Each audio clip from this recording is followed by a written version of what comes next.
ಅವರು ಕಾಂಗ್ರೆಸ್ ಹೈಕಮಾಂಡ್ ಇದೆಯಲ್ಲ, ಹೈಕಮಾಂಡ್ ಏನಾದ್ರೂ ಬದುಕಿದ್ದಿದ್ರೆ ಇವ್ರು ಇಷ್ಟೆಲ್ಲ ಮಾತಾಡ್ತಿರ್ಲಿಲ್ಲ.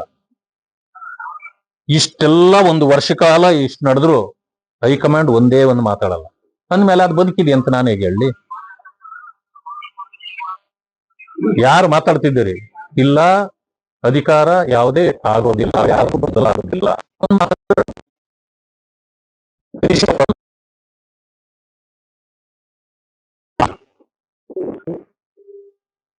ಯಾಕೆ ಅಧಿಕಾರ ಇದು ಇಷ್ಟೆಲ್ಲ ನಡೀತಿದ್ರು ಅವರ AICC ಏನ್ ಮಾಡ್ತಾ ಇದೆ? ಪಾಪ ಅವ್ರದೇ ಪ್ರಾಬ್ಲಮ್ ಇದೆ, ಮುಳುಗ್ತಾ ಇದೆ. ಅದು ಅವ್ರನ್ನ ಹಿಡ್ಕೊಳ್ಳೋಕೆ ಯಾರು ತಯಾರಿಲ್ಲ. ಪಾಪ ಇದ್ರ ಬಗ್ಗೆ ಎಲ್ಲಿ ತಲೆ ಕೆಡಿಸ್ಕೊಳ್ತಾರೆ? ಓಟ್ ಚೋರಿ ಅನ್ಕೊಂಡು ಓಡಾಡ್ತಾರೆ. ನೆಹರೂರವ್ರು ಗೆದ್ದಿದ್ದೇ ಓಟ್ ಚೋರಿಯಲ್ಲಿ, ಪ್ರಧಾನಮಂತ್ರಿ ಆಗಿದ್ದು ಮೊದಲನೇದು. ಬಾಬಾ ಸಾಹೇಬ್ ಅಂಬೇಡ್ಕರ್ ಅವರು 1952ರಲ್ಲಿ ಪ್ರಥಮ ಚುನಾವಣೆಗೆ ನಿಂತಾಗ್ಲೇ 14,000ದಲ್ಲಿ ಸೋಲ್ತಾರೆ, 74,000 ಕುಲಗೆಟ್ಟ ಮತಗಳು ಅಂತ ಡಿಕ್ಲೇರ್ ಮಾಡ್ತಾರೆ. ಅವತ್ತೇ ಓಟ್ ಚೋರಿ ಅಂತ ಅವರೇ ಹೇಳಿದ್ದಾರೆ. ಬ್ಯಾಲೆಟ್ ಪೇಪರ್ ಇರೋಷ್ಟು ದಿವಸ ಯಾವ ತರ ಓಟ್ ಚೋರಿ ಆಗ್ತಿತ್ತು, ಬೂತ್ ಕ್ಯಾಪ್ಚರಿಂಗ್ ಯಾವ ತರ ಆಗ್ತಿತ್ತು, ಬ್ಯಾಲೆಟ್ ಪೇಪರ್ ಯಾವ ರೀತಿ ಕದೀತಿದ್ರು ಎಲ್ಲ ಕಣ್ಮುಂದಿದೆ. EVM ಬಂದ ಮೇಲೆ ಅದಕ್ಕೇನಾದ್ರೂ ಕನೆಕ್ಟಿವಿಟಿ ಆಫ್ ಇದು ಏನದು ಇಂಟರ್ನೆಟ್ ಇಂಥದ್ದೇನಾದ್ರೂ ಇದ್ರೆ you can handle it by sitting outside. It is a manual machine ನ ಏನು ಮಾಡಕ್ಕಾಗಲ್ಲ. ನನ್ನ ಕೈಯಲ್ಲಿ ವಾಚ್ ಇದೆ, ಈ ವಾಚ್ಗೂ EVMಗೂ ಒಂದೇ. ಇದು ಮ್ಯಾನ್ಯುಯಲ್.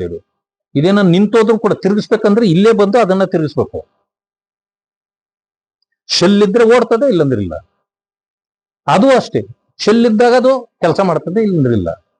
ಬಟ್ ನನ್ನ ಮೊಬೈಲ್ ಇದೆಯಲ್ಲ, ಮೊಬೈಲ್ ಕನೆಕ್ಟೆಡ್ ಟು ಇಂಟರ್ನೆಟ್. ನೀವು ಅಲ್ಲೇ ಕೂತ್ಕೊಂಡು ನನ್ನ ಮೊಬೈಲ್ನ ಹ್ಯಾಕ್ ಮಾಡ್ಬೋದು, ಇದನ್ನ ಆಗಲ್ಲ. ಬಟ್ ವೋಟ್ ಚೋರಿ ಅಂತಾರೆ, ಒಂದು ಕಡೆ ಹೋಗಿ ಪ್ರೂವ್ ಮಾಡಕ್ ಅವ್ರಿಗಿಂತ ಆಗಿಲ್ಲ ಇದುವರೆಗೆ. ಅಂದ್ರೆ ಏನು, ಒಂದು ಆಪಾದನೆ ಮಾಡಬೇಕು, ದೇಶಕ್ಕೆ ಅದನ್ನ ತೋರಿಸ್ಬೇಕು, ಜನರನ್ನ ದಾರಿ ತಪ್ಪಿಸ್ಬೇಕು. ನಾನು ಹೇಳೋದು ಇದನ್ನ ಪ್ರೂವ್ ಮಾಡಿ. ಇಲ್ಲ ಅಂತಂದ್ರೆ ನಿಮ್ಮನ್ನು ನೀವು ತಿದ್ಕೊಳ್ಳಿ. ನೀವು ಓಟ್ ಚೋರಿ ಅಂದ ತಕ್ಷಣ ಜನ ಎಲ್ಲ ನಿಮ್ ಕಡೆ ಬದಲಾಗ್ಬಿಡ್ತಾರೆ, ನಿಮ್ಗೆ ಓಟ್ ಹಾಕ್ತಾರೆ ಅಂತ ಏನ್ ತಿಳ್ಕೋಬೇಡಿ. ಬಿಹಾರ್ನಲ್ಲಿ ನೀವೇ ನೋಡ್ಬಿಟ್ರಿ, ಇದನ್ನ ಹೇಳಿದ್ದಕ್ಕೇನೆ ಜನ ಕೋಪಗೊಂಡ್ಬಿಟ್ರು. ಅಲ್ಲಿ ಆಯ್ತು ಹಿಂಗೆ ಹೇಳ್ಕೊಂಡು ಹೋಗ್ಲಿ ಅಂತ ಹೇಳಿ ಎಲ್ಲ ಒಂದ್ ಸೈಡ್ ಆಗ್ಬಿಟ್ರಲ್ಲ. ನೋಡಿದ್ರ ಹೆಂಗಾಗೋಯ್ತು? ಮಹಾತ್ಮ ಗಾಂಧಿ ಅವರು ಒಂದು ಹೆಸರು ಒಂದು ಮಾತಾಡಿದ್ರು ನೋಡಿ, ಕಾಂಗ್ರೆಸ್ ಪಾರ್ಟಿ ಅಲ್ಲ ಇದು, ಕಾಂಗ್ರೆಸ್ ಸಂಸ್ಥೆ. ಚುನಾವಣೆಗಾಗಿ ಇದು ಕಟ್ಟಿದ್ದಲ್ಲ. ಸ್ವತಂತ್ರ ಹೋರಾಟಕ್ಕಾಗಿ ನಾವೆಲ್ಲರೂ ಒಗ್ಗಟ್ಟಾಗಿ ಮಾಡೋಣ ಅಂತ ಎಲ್ಲರನ್ನು ಸೇರಿಸ್ಕೊಂಡು ಮಾಡಿದ್ದೇವೆ. ಇದಾದ್ಮೇಲೆ ಈಗ ಸ್ವತಂತ್ರ ಬಂದಾಯ್ತು, ಇದನ್ನು ಬರಖಾಸ್ತು ಮಾಡಿಬಿಡಿ. ನೀವು ರಾಜಕೀಯ ಪಕ್ಷಗಳನ್ನ ನೀವೇನ್ ಬೇಕಾದ್ರೂ ಕಟ್ಕೊಂಡು ಹೋಗ್ರಿ ಅಂತ. ಬಟ್ ಅವ್ರ ಮಾತು ಕೇಳಲಿಲ್ಲ.